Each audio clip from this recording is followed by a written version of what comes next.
Welcome to our webinar called Getting the Timing Right, Why the Time Step Size is Critical in Search Analysis. So obviously, we will be talking about the time step size in relation to accuracy when doing search analysis and other kinds of transient analysis in piping systems. As you can see, we're doing this live, so it's not a pre-recorded video, and we do that because we really want to get in touch to our audience. My name is Erik Lingen. I'm the software director at Dynaflow Research Group. I've been working there for more than 15 years, and I'm coordinating the development of our software products. One of those is Boss Fluids. We'll tell you more about that in a moment. I'm not doing this alone. I'm here with my colleague. Please introduce yourself, Katrine. Yeah, my name is Katrine van Overhagen, and I now work at Dynaflow Research Group for approximately 2.5 years. And we are an engineering firm specialized in several topics such as dynamics, flow.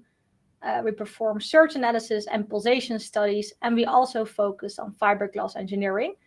And to execute our studies, we have also created our own software such as Boss Fluids and Boss Pulse, where Boss Fluids is used for the search analysis. Boss Fluids simulates single-phase and two-phase flow conditions in piping systems, which includes search events and water hammer. This webinar will follow the following structure. First, we will start off and tell you something about the theoretical background behind the transient time step size in the method of characteristics. After the theoretical part, Erik will show you some real-life examples using Boss Fluids, the search analyst tool of choice. And finally, we will answer the most frequently asked questions. We would also like you to fill the webinar feedback survey at the end of this webinar. And finally, we would also like to say to you that you can answer questions during this presentation in the chat box. Our colleagues Remco and Sander are very happy to respond to all your questions. Yes, that's correct. And to add to that, you will also get a copy of the presentation afterwards sent to you by email, if I understand it correctly. By the way, if you're wondering about this large yellow orange bar behind my head, so it's part of my chair. I've got a large chair. It's not some funny thing going on here. Right. Okay. So, Katrine, should we start? Yeah, let's start off. Well, at first, let us answer the question: why do we actually use discretization? Why are we actually interested in time step sizes? And that is because computers represent a discrete representation of reality. So a computer is not able to represent data continuously, and the way that it addresses is that it discretizes data, and that way it approximates continuous output, and it stores numbers in a binary system. So each number is stored in a sequences of zeros and ones. And the higher the bits of the computer, the closer it comes to capture this continuous data. And as the computer is not analog but discrete, this will also impact the way that we solve our equations, such as the flow equations for search. Right, that's completely true. Because when we are dealing with transient simulations, the computer will have to divide the space and time into discrete points and calculate a solution at only those points. So in other words, when we have a continuous flow of time, we cannot actually follow that in a computer. We have to divide that flow of time into different kind of steps or different kind of points, and those points will be separated with each other with what we call the time step. So that's where the time step already comes in. Yeah, and I think it's also shown over here. Like here we have some continuous flow output, and here the computer discretizes it in infinitesimal small time steps. Let's proceed.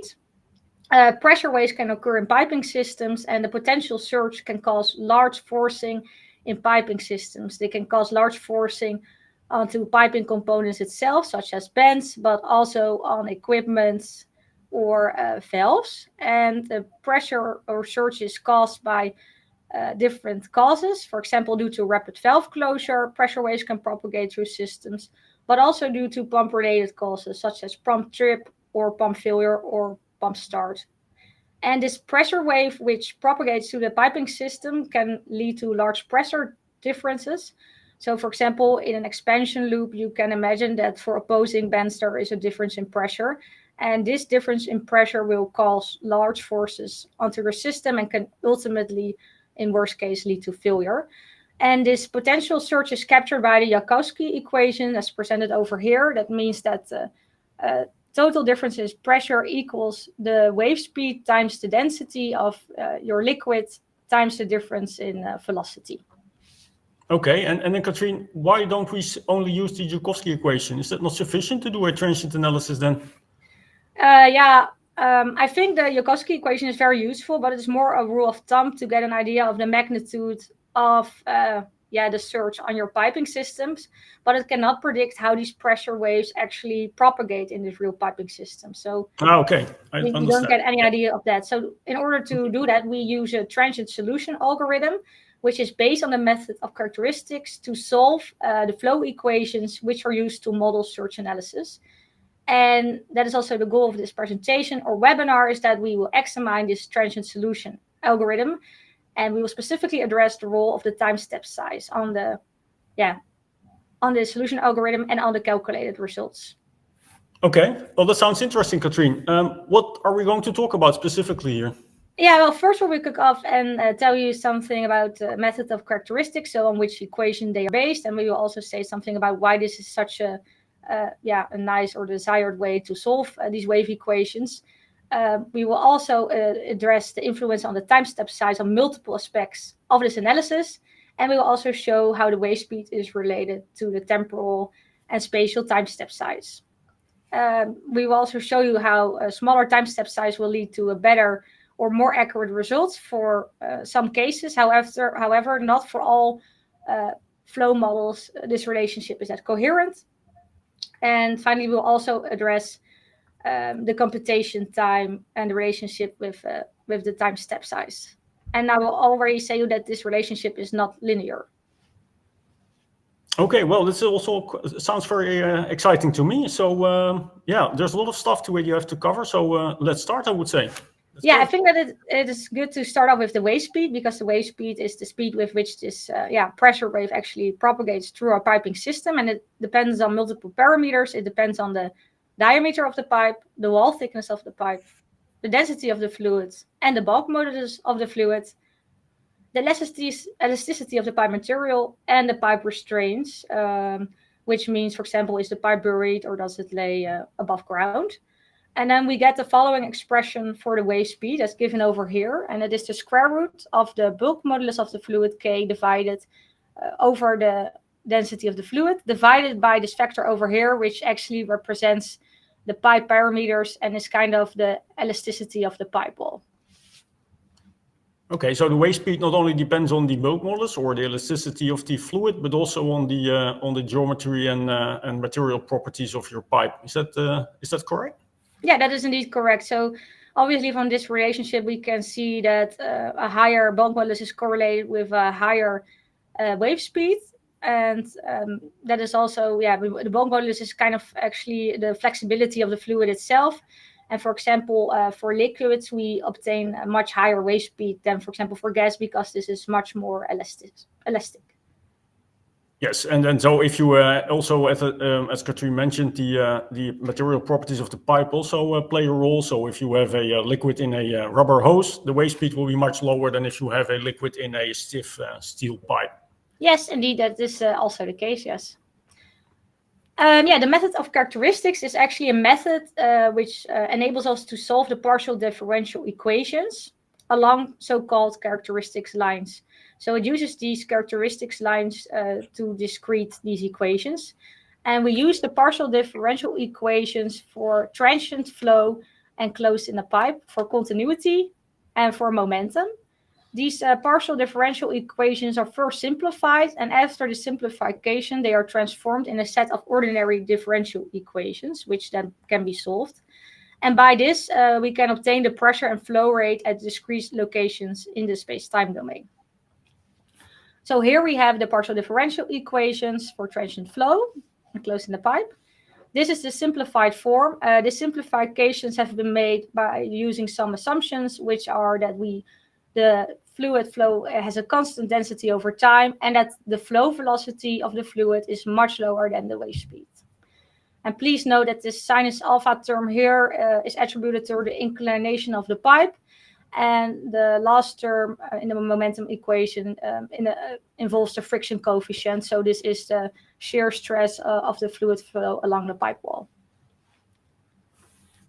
And then after this, we transform these simplified PDEs into a set of ordinary differential equations by adding them up to one another and introducing the following term, the dPdt term and the VDT term. And then we end up with the following two ordinary differential equations, which are valid for these sets of characteristics, namely that dxdt is equal to either plus or minus the wave speed. So these ordinary differential equations are valid along these so-called characteristic lines. Yes, indeed. And they're called characteristic lines because they actually follow the path that a pressure disturbance follows in the space-time domain. So for a constant density and a constant wave speed, the lines are straight. And that's the reason why they're called characteristic lines. And also notice that if the wave speed is higher, the lines will be more horizontal. So you will cover a larger distance in a smaller amount of time. Yeah, and I think, Erik, that's how you said it. That is really the beauty of the method of characteristics. It is really, this mathematical formulation really embodies the way that a pressure wave propagates through space and time. And here is an example of how these methods of characteristics are used. So actually, these characteristics lines are straight lines in the space-time domain. And we have here known points U and D. So at point U and D, we already know the pressure and the flow speed. And by using these characteristics lines, we find an intersection point and point P. And due to that, we can hereby solve the Erik-Kubarek equation, since now we have two equations and two unknowns. And we are able to solve the pressure and flow speed at point P. And to do that, we have to integrate these characteristics, the C plus in the UP interval and the C minus in the PD interval. Yes, that's completely correct. And I would like to add here is that the answer that you get at point P is not exact. So we get a numerical approximation along those characteristic lines. And in general, the longer the distance from those points, the larger the errors will be. So here you can already see that if you have a larger time step, or correlated to that, if you have a larger distance between the grid points, you will make slightly more numerical errors. So again, the method of characteristics is not exact. The solution will depend on the spacing of the grid points in your space-time grid. Yeah, and in this example, we see that known points U and D are occur at the same time, so they occur at the same time level. However, that does not need to be a requirement to solve for point P. For example, in this example, we have a skewed update, and that means that D occurs at a different time level at point U, but we are still able to solve the pressure and flow rate at point P. However, please note that the light blue line covers a larger distance in space and time. And this is something which we'll elaborate a bit more on later in this presentation. Okay, so Katrine, now I understand. So you were able to get the next solution at the next. So from U and D, you get the solution in point P. But that's okay. That's fine. But it's not very useful. So how does this work for a single pipe segment? Can you explain that? Yeah, we have here an example for a single pipe component, and as you can see, we have multiple grid points, and the grid points have been chosen in such a way that they are actually at a cross section of the two characteristics of the grid points at a previous level. So here you see that point P lies at the intersection of the C plus and the C minus line of point B. And that, like for all these blue dots over here, where we can solve them by using the C plus and the C minus lines of the previous points. And please also be aware that we also have Y dots over here. So for each blue point, we obviously need two characteristics, as we have two unknowns. And the white points, we only have one characteristics, but we also here have the boundary condition. So that is how we are able to solve those over here. And we also note here that there is a relationship between the spatial and temporal distance between the grid points. They are related by the wave speed. Yeah, so if you choose a number of grid points, which must be an integer one, obviously, then you actually have also set the time step size. Yeah, indeed, that is correct. Yeah. So time step size, that kind of implies some time stepping procedure. So I understand we start at the lower edge in your graph there, which is the steady state, and then we go up one level using all the characteristics, and then what happens next? Yeah, I think that is clearly how you explain it. It is really a time marching algorithm that we use. So indeed, we start here at the baseline where we have the steady state, and then for each time step, we actually go to the next time level. So at t is 1, we come here, and then it's t is 2 in here, and then we proceed until we have reached our ultimate time level. Yeah. Okay. And that is how we obtain our pressure and flow at all these grid points. So and why do we use the method characteristics? I mean, there are probably other solution methods. What makes it so attractive? Yeah, I think that it makes so attractive is, already what I mentioned before is that it really embodies the way that the wave speed propagates through the piping system, but there's more to it. Apart from this, the method of characteristics is an explicit method, which implies that it is a very fast method, more fast than implicit methods. But apart from this, that it is an explicit method, it is also unconditionally stable, which makes it possible to also have large time steps. As you know, often explicit numerical methods tend to be unstable for larger time steps, but this is not the case for the method of characteristics. And furthermore, it is very easy to program. Boundary conditions can easily be handled. It is a very well documented method, also used. It's actually kind of the golden standard for other transient pipe flow software. And it is also backed by experimental results. Okay, well, that almost sounds too good to be true. So are there no downsides of the method then? There are some downsides. I think that the discretization through a number of characteristics lines has a significant effect on the overall precision, as we require very dense sets of such lines to achieve a very high precision. And you can imagine that tracking and restoring and calculating all the necessary information along these characteristics demands a high availability of computational and computer storage resources. So what you're saying is that if you have a larger number of grid points, you have to do more operations. Obviously, you also get more a higher degree of accuracy. That's correct, isn't it? Yeah, that's correct. And indeed, sometimes it's just true of any numerical algorithm to solve these transient flow equations. However, I think that a major drawback of the method of characteristics is that the ratio between the spatial and temporal distance is fixed and is tied to the wave speed. So you're not able to freely choose them. They are related to one another. Okay, I see a problem here. So suppose I pick a time step, then the distance between the grid points is fixed. But then I won't get a integral number of grid points for all pipe sections, won't I?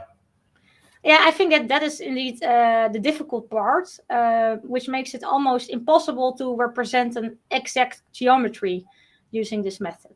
So we have here a contrived example where we have a pipe component or a piping system which contains of 3 components. And for each piping component, we need an integer number of grid points. So then again, please note that the denominator for each of these components is a prime number. So for this small piping system, we need a total of 14,663 spatial grid points. And you can imagine that this is not the whole piping system, so it will easily lead up in a number of grid points, and you get a very high computation time. Okay, that's a kind of showstopper. So how do we solve that? Yeah, I think to solve that we apply a length and wave speed tolerance, which essentially means is that each of these piping components is able to deviate from the original length by a few percentage. Okay, and but then we introduce by doing so we get a more appropriate grid or a less dense grid. Yeah, so I see we get a smaller number of grid points by doing that, but then we introduce additional errors. So the actual geometry in our model that we're going to use is not the same as the one that we have actually specified. Yes, indeed, that is the case. However, we do preserve the total length of the system. And indeed, there is a small error as we obtain the results, of course, not at the original place, but near the original location. However, I would also like to add that the model is always a representation of the reality. So there could also already be errors in the drawings that you receive or the measurements made of the piping system itself. So compared to these errors are marginal, I would say. Yeah, I think I agree with that. So you never know how the actual system has been assembled in the field, and they might deviate substantially from the drawings you get. So that makes sense. Okay. Yeah, and of course, you want to avoid this draconic computation time. So as I already mentioned before, we saw that there's a fixed relationship between the distance of the temporal and spatial grid, and that they are connected by the wave speed, or the ratio between them is the wave speed. So that means that if we increase the number of temporal step sizes, we also need to increase the number of spatial step sizes, and they are related linear to one another. However, our computation time increases quadratically. So this means that if our temporal grid size is halved, so we have twice the number of grid size in the spatial domain, our computation time quadruples. And this is something, which is of course the case since the time and spatial step size are coupled, and their ratio is equal to the wave speed. So I see. So if you have if you take a time step size that is twice as small as the original one, you not only get, of course, 2 times the number of time steps, but you also get the 2 times the number of grid points in the spatial direction. And then, I see. So then in total, you've got 2 times 2 is 4 times as many operations that you have to do. So, in that sense, it increases quadratically. Well, that's good to know. That also explains why you sometimes have to wait very long by making adjustments to the time step size. That's very helpful to explain that. Indeed, that is indeed the case, Erik Jan. I think from here on, you can tell something about how Bos Fluids tackles this effort to avoid these high computation time, and explain something to our listeners about how Bos Fluids selects an appropriate time step. Yes, I will certainly do that. So, I've been working on Bos Fluids for quite a long time, so I know quite well how it chooses the time step size. The algorithms that are applied in Bos Fluids, they are probably similar to what other software does, although there might be some small differences here. But I'll be talking about Bos Fluids. So in Bos Fluids, we start by looking at the smallest pipeline sections, because they typically will determine the smallest time step size that you can use, because you need to have this integer number of grid points for each pipeline section, and then from that we start with a smallest time step, and then we try adjusting the time step until we get an integer number of grid points for any pipeline section in the model.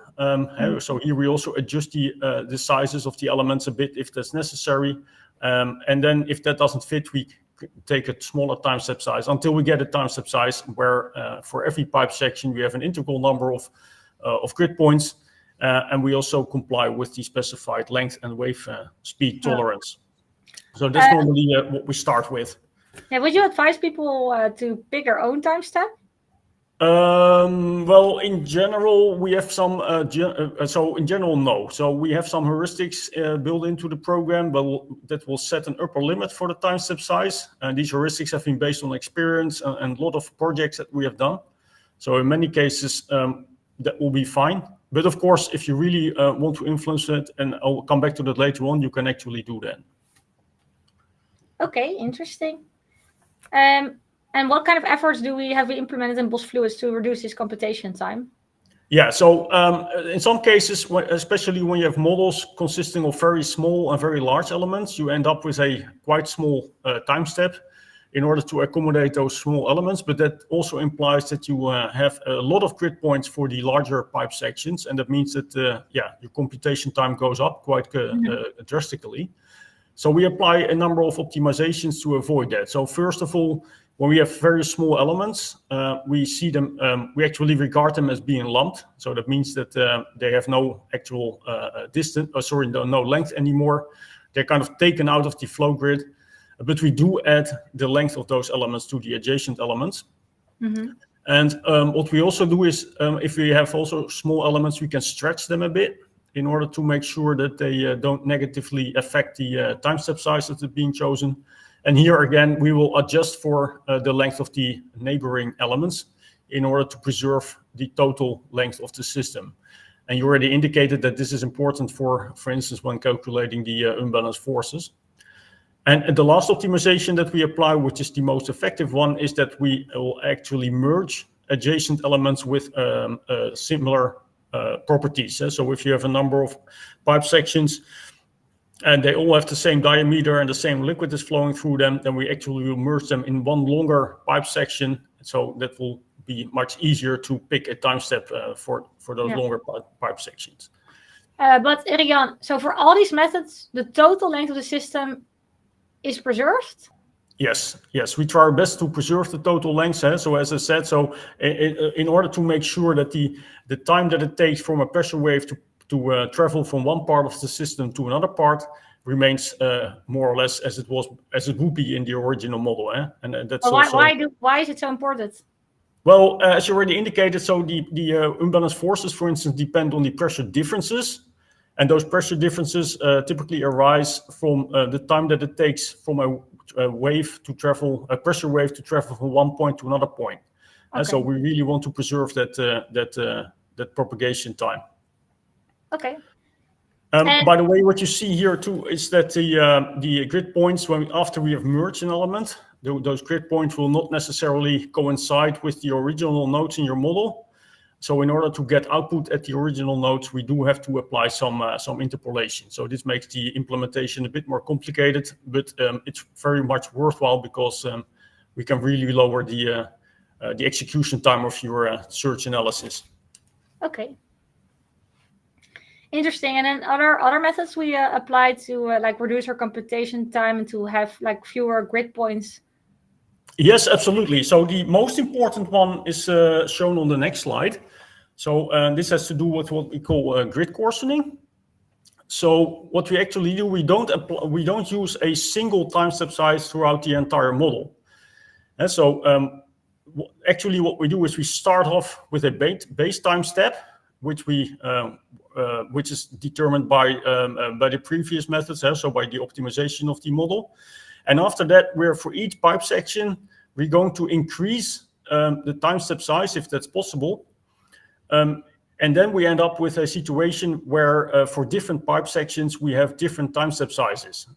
For instance, if you have a model with small pipe sections and also very long pipe sections, then for those very long pipe sections, we will typically have a much coarser grid than for the small pipe sections. And so this means that we will have smaller time steps for the small pipe sections and very large time steps for the larger pipe sections. And so you can see that in the figure here. For pipe 1, we have a very fine grid, and for the pipe 2, which is assumably much longer, we have a much coarser grid. And you can see that the number of overall grid points is very much reduced by this method. Actually, I will show you later on, we have some models where we actually reduce the computation time 2 orders of magnitude. So this really makes a very large difference in computation times. And for this coarser grid, how does BosFluid then determine the maximum grid level? Yeah, so per pipe section, we impose an upper limit on the time step size that can be executed. And this, again, is based on some heuristics. So, for instance, if you have cavitation model switched on, then we automatically limit the time step size to a couple of milliseconds. Also, if there are some equipment adjacent to a pipe section, like, for instance, a check valve or relief valve, which can close and open very rapidly, we will also limit the maximum time step size for those particular pipe sections, just to make sure that the results will be accurate. Okay, I think I get it. So by allowing a non-uniform grid, we are able to really reduce our grid points and thereby reduce our computation time. But does this also affect the outcome of our results? How do we know that the results are still valid? That's a very good question. Yeah, so of course you save a lot of time, but you introduce some inaccuracies. And in order to make sure that the results are accurate, whenever you do a transient analysis in Bos fluids, then by default, it will not only do a single transient analysis, it will actually do two, one after another. So we will start with a initial time step size that is either specified by the user or that's picked by the program. Then we will run a transient analysis, and after that we will apply a smaller time step size and run the transient analysis again. And then we're going to compare the results.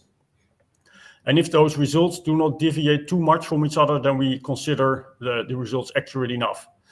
And we call this a convergence check, and that has to do with the way that the calculated results actually converge to the exact results given by the partial differential equations that we're actually solving. Okay, so that means that for a smaller time step, I will get more closer to the true solution. And this Yes. convergence check also for what time step do we then perform this convergence check? How much smaller is it? Yeah, so by default we set the second simulation is run with a time step size which is scaled by the square root of 2. And we do that so that the second simulation takes exactly 2 times as much time as the initial simulation. Okay, interesting. And so this relationship that we get, each time for a smaller time, so we get closer to this true solution. Is this valid for all flow functions or flow models? Well, that depends a little bit. So if you're looking at the continuous flow models, so if you look at the original partial differential equations that we're going to solve, those are quite smooth, and you could say they're also continuous. And there you get what we get, a monotonical decreasing error when you decrease the time step size. So you can see that on the left here. So you have some, if you actually look at the results that are calculated with a large time step, they will kind of show a kind of wiggle around the actual solution. And then if you go to a smaller time step, you will see that those wiggles become much smaller, and you will stay much closer to the actual solution. Now, for a continuous model, it happens to be the case that if you decrease the time step size, you will kind of also decrease those wiggles in a monotonical way. So that means a smaller time step size will get you closer to the actual solution. Okay.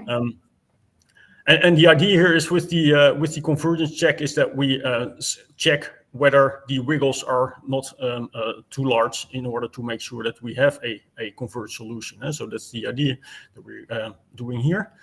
But this is valid for all functions. Yeah, no, unfortunately not. So this applies to what we call continuous models. So for the partial differential equations that are going to be solved. But unfortunately, we also have some, or unfortunately, the matters become a bit more complicated when you look at models that are not so smooth and continuous. For instance, if you look at cavitation, so cavitation happens when the pressure drops to the vapor pressure. At that point, you get a cavity. So there's a kind of discontinuity. At one point, you don't have a cavity, and the next point, you do have a cavity. And the same happens when it collapses again.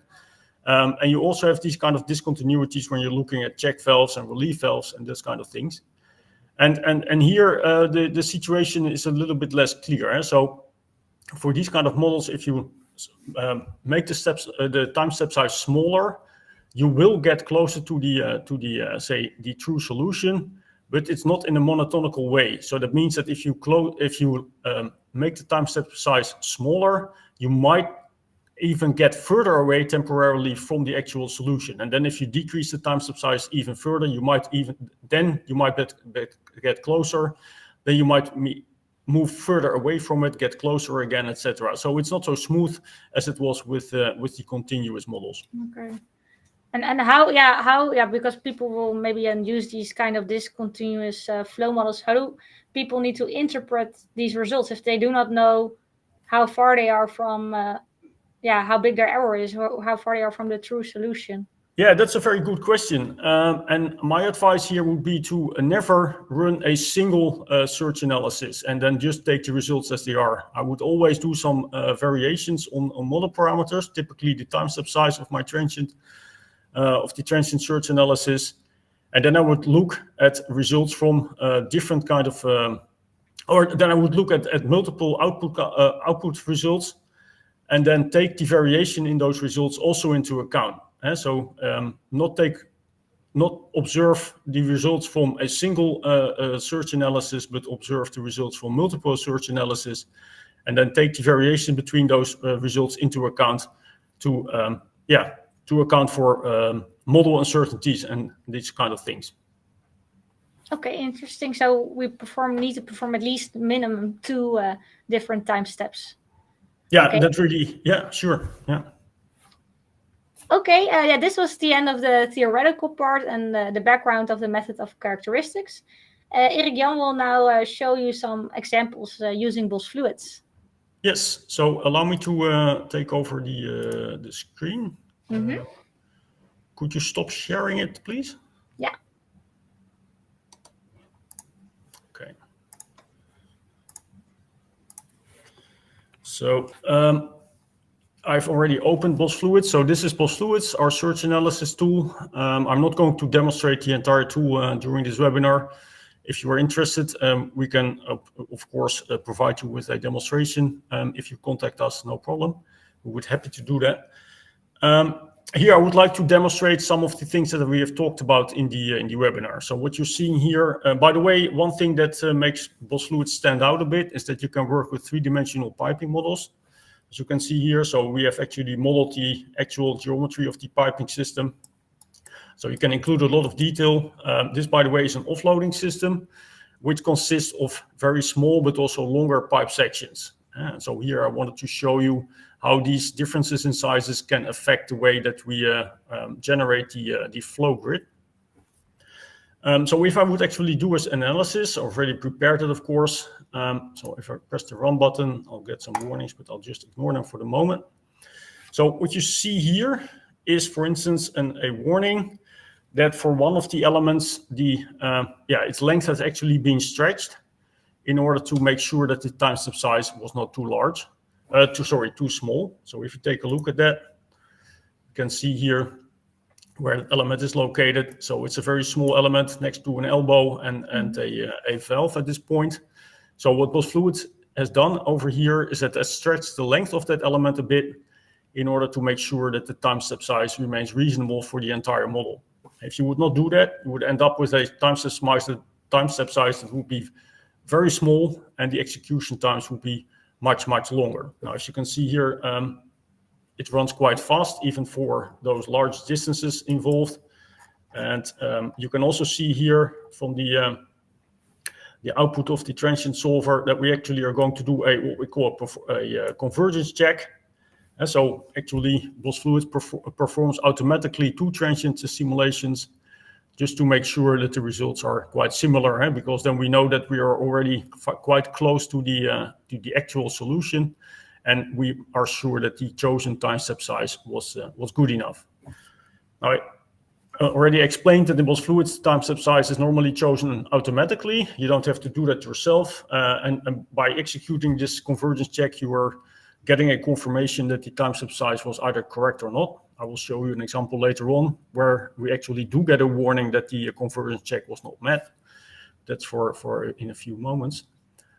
If you go to the analysis part, you can see here you can actually also specify the time step size yourself. Actually, you can also impose an upper limit on the time step size, because Bos Fluids must always have the possibility to lower the time step size in order to meet the specified length tolerance and wave speed tolerance. So these 2 parameters determine how the actual geometry might be changed a little bit in order to generate a good flow grid for your model. In Bos Fluids, you can not only work in 3-dimensional piping models. This is very beneficial, especially when you're looking at unbalanced forces. You have also the possibility to work in 2D mode. Here I'm going to just select the top view. So here you can see that this is another way of working with Bos Fluids. You can just kind of flatten it and then view your model as a kind of network. So both modes are supported by Bos Fluids. And it really depends on the goal of your analysis and which mode will work best for you. Right, I've got another model that I wanted to show you. So let me open that one. This is another model. It's quite sparse, as you can see. It's very large. It's a very large firewater network. It contains lots of details. So you can see here with small pipe sections, which are only, in this case, less than a meter long. But we also have very long pipe sections. So here's a long pipe section, for instance. So this one is it's quite long, as you can see here. So this is a typical example where if you would use a single time step size, then the calculations would take a very, very long time. And this is where the grid coarsening comes into play, and I can show you that, how that works. So if you press the run button here, press it again, get some warnings, no problems. But I would like to show you, what I would like to show you is here. So what happens here is that we start with an initial flow grid or initial time step size, which is uniform for all the pipe sections in the model.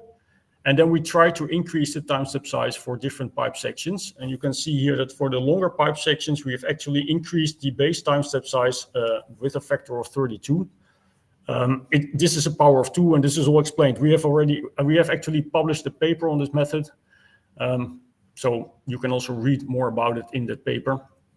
But what this implies is that the time step size here is about 32 times larger than the time step size for the smallest element. And this really makes a huge difference in calculation times. I remember that before we had this feature, this would take a couple of hours running a single simulation. And now you can see that if you run the simulation, it finishes in 20 seconds. So that makes a large difference of a couple of hours versus 20 seconds. And I think this is also a feature that makes Bots Fluids quite unique. I don't think there is any other commercial available software for doing search analysis in pipe systems that applies a similar kind of optimization techniques. And then finally, I would like to show you an example where actually you don't get convergence if you lower the time step size. So let me go to that example. Oh, no, sorry, that was the wrong button. Let's go to this one. So I've prepared here, it's a bit of a contrived example. There's lots of symmetry going on. So the idea is we have two pumps operating in parallel. Here is the suction side, and this is one point of the suction side, and there's another point of the suction side. And they are discharging into this header line over here. There's a long pipeline section. We have some kind of, this could be an expansion loop or something like that. So there's a high point in the system where you might get cavitation if the pressure drops. And there's another longer pipe section, and then we have some discharge point over here, which is also a little bit higher. So you also might get cavitation at this point over here. And then we're going to simulate a pump trip event where both pumps, where the power will be cut off from both pumps. And after that, you will get flow reversal. And in order to protect the pumps from flow reversal, we have added two check valves. So this is a common setup. You have a check valve for this pump over here, and there's a check valve for the other pump over here. I've actually specified a real model for the check valve. So it's modeled as a swing check valve. So we're actually going to simulate the opening and closing of the valve disc mechanism. And now if you run the calculation, I've actually prepared a number of analyses with different time step sizes because I know beforehand this is not going to converge. And I can explain later on why that is the case. So let me run this. It takes a little while. You can also see that all those cases are run in parallel. So if you have multiple processor cores, you can all do this in parallel. You don't have to wait too long. So now let's take a look at the output over here.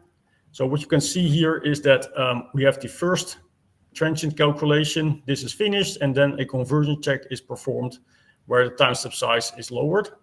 We do a second calculation, and you can see that to get a warning that there is no convergence. So this means that the two sets of results differ quite substantially from each other, and this is a reason to be a little bit alarmed in a sense, to be a little bit careful how you interpret the results.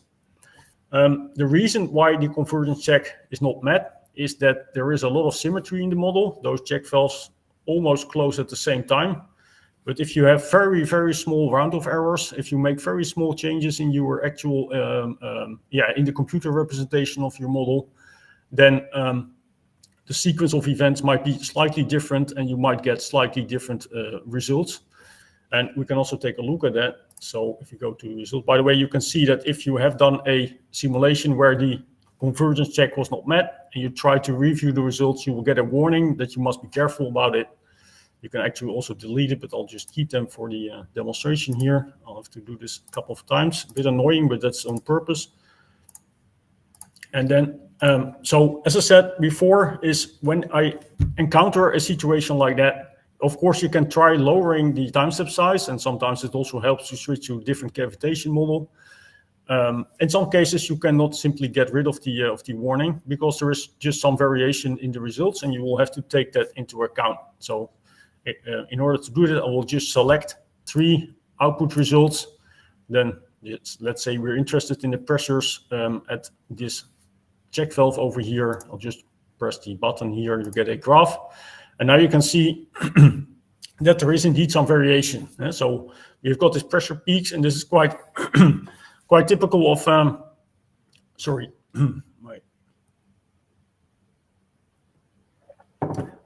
this is quite typical of cavitation models. You get these very short-lived pressure peaks, and as you can see, there's quite some variation between the different results. And yeah, I would simply take that into account. So instead of saying, okay, the maximum pressure is, say, about 7 bar, well, it might also be quite a bit higher than that, maybe 8.5 bar. So you have to take that uncertainty into account when you're actually going to interpret those results.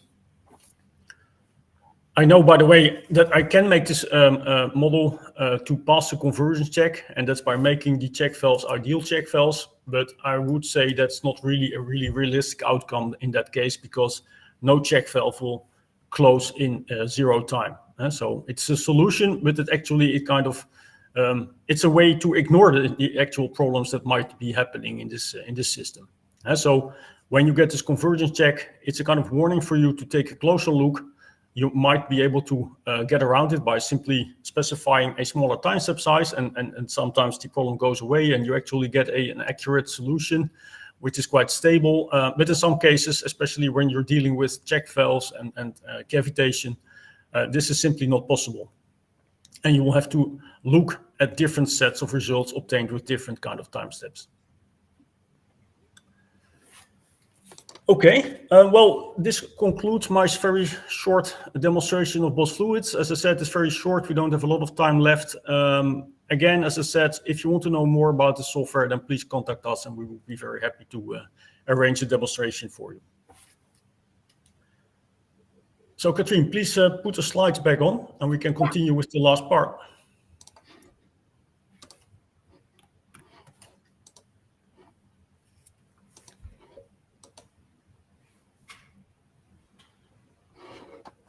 Yes, so let's proceed to the final part of this webinar, where we'll answer the frequently asked questions.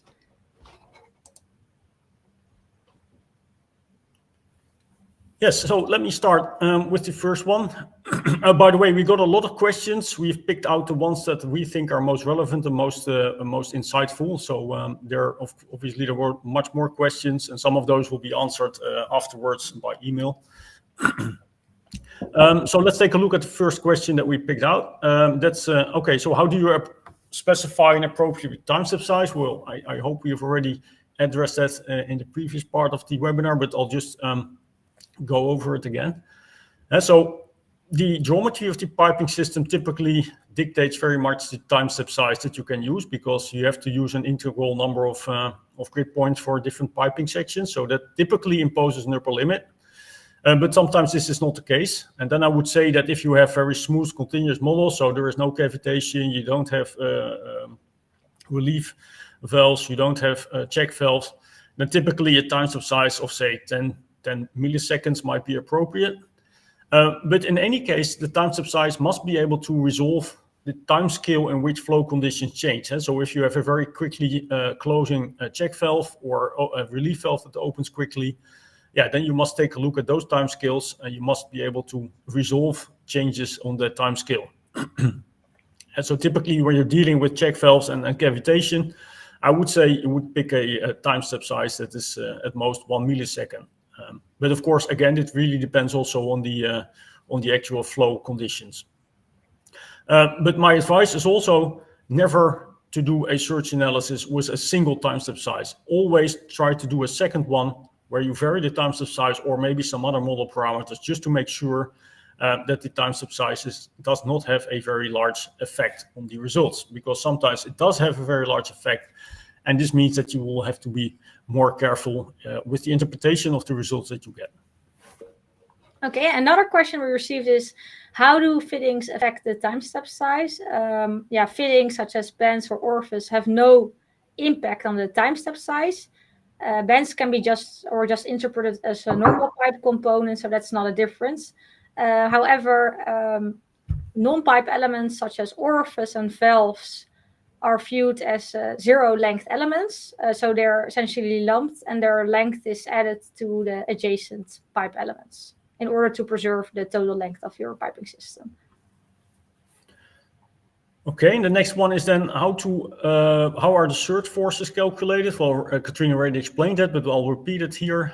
So we take the when looking at the force acting on a pipe section, we take at one point in time, we take the pressure at one end of the pipe section and also the pressure at the other end. We take the difference between those pressures, so the pressure difference, and then multiply that basically with the cross-sectional area of the pipe to obtain the unbalanced forces. And in the case of a two-phase flow model, so we do also have some other two-phase flow models in addition to cavitation, and then we also will take into account the changes in momentum of the fluid. Okay, and another question was, how does the time step size affect the calculated forces? So I think as Erik already previously stated, the forces are calculated by knowing the pressure difference in the piping geometry.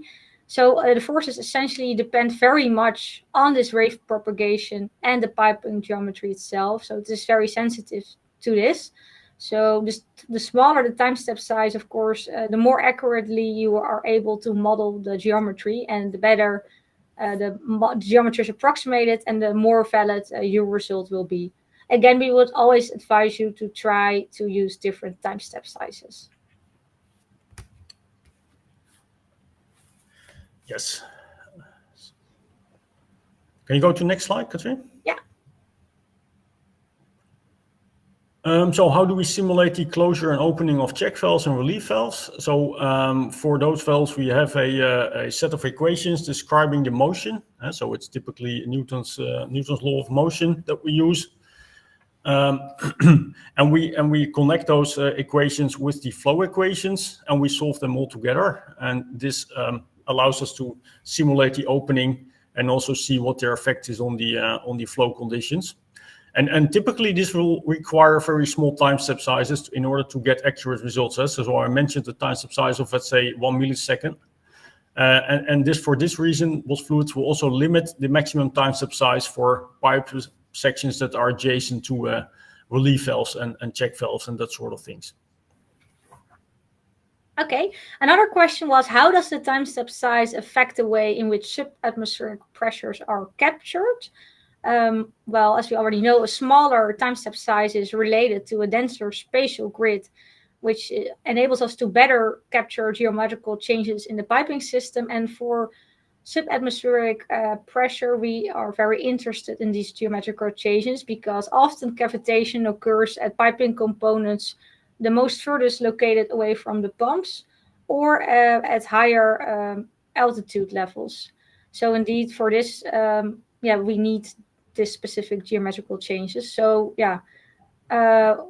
we need this time step size which requires that the piping model is able to capture these geometrical changes.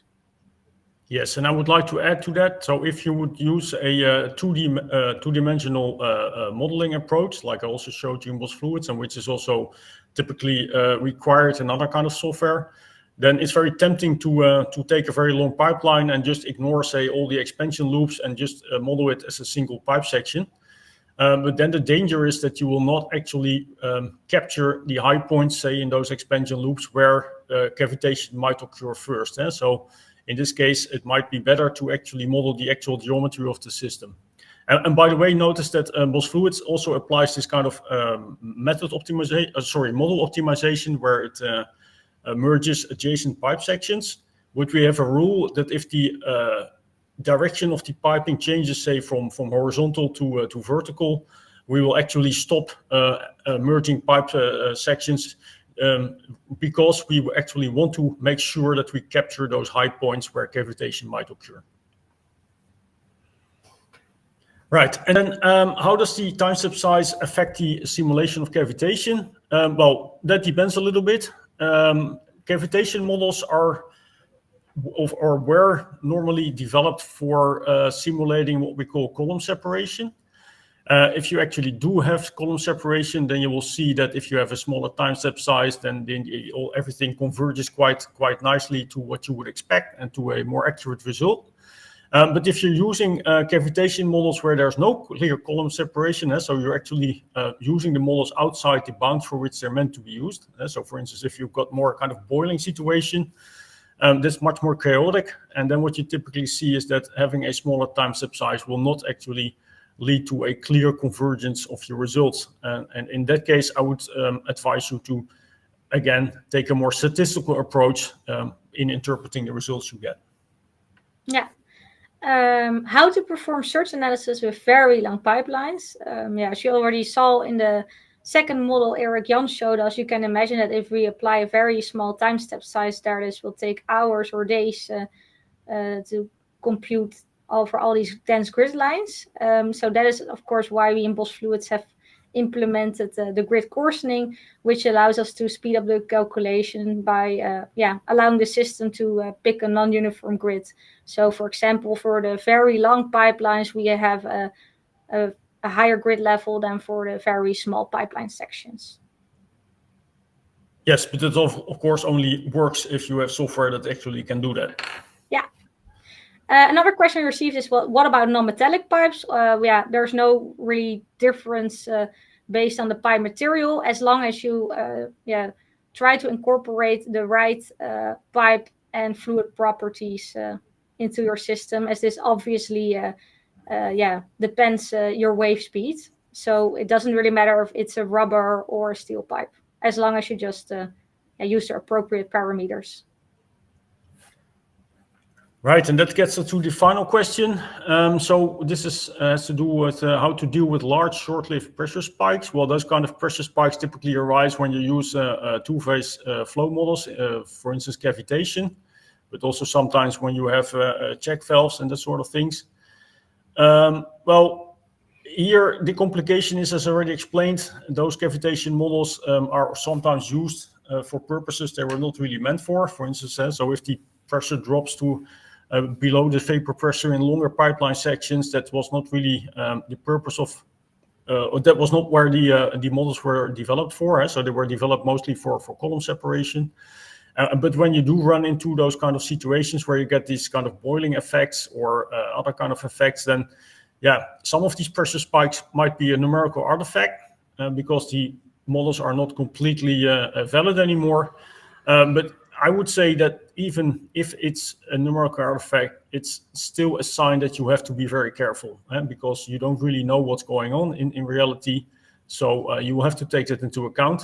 Sometimes it's possible to just eliminate those pressure spikes by implementing some surge mitigating measure, like installing a surge vessel. That's probably the best approach if you can just get rid of it. And sometimes that's simply not possible. And then again, I would advise you to run at least two transient simulations, and then take a more statistical approach to interpreting the results. Okay, thank you, Erik Jan, for addressing this last question.